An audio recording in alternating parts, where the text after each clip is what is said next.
এই পেঙ্গুইনটা তার ফ্রিজ খুলে দেখতে পায় তার ফ্রিজের সবগুলো খাবার শেষ হয়ে গেছে, যার কারণে পেঙ্গুইনটার মনটা অনেক খারাপ হয়ে যায়। এমনকি তার মাছের প্যাকেটের মাছগুলোও শেষ হয়ে গিয়েছিল। এরপর পেঙ্গুইনটা দৌড়ে এসে তার ব্যাংক খোলার পর দেখতে পায় তার ব্যাংকের সবগুলো টাকাও শেষ হয়ে গেছে। 1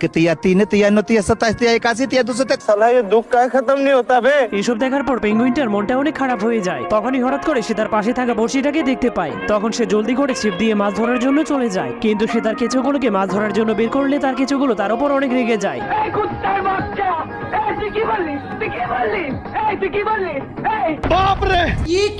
কিন্তু পেঙ্গুইনটা মাছ ধরার জন্য কেঁচোগুলোকে পানিতে নামাতে চাইলেই কেঁচোগুলোই তাকে ধরে পানিতে ফেলে দেয়, যার কারণে সে আবারও মন খারাপ করে বাড়িতে চলে যায়। তখন তার মাথায় একটা আইডিয়া আসলে সে জলদি করে পোকার ডিম অর্ডার করে দেয়। এর পরের দিন ডিমের ডেলিভারি পাওয়ার পর ডিমগুলো থেকে যত্ন সহকারে বাচ্চা বের করে। এরপর সেই বাচ্চাগুলো ধীরে ধীরে অনেক বড় হয়ে যায়। তখন সেই মাছিগুলো অসাধারণ বুদ্ধি খাটিয়ে পেঙ্গুইনটাকে অনেকগুলো মাছ ধরে দেয়।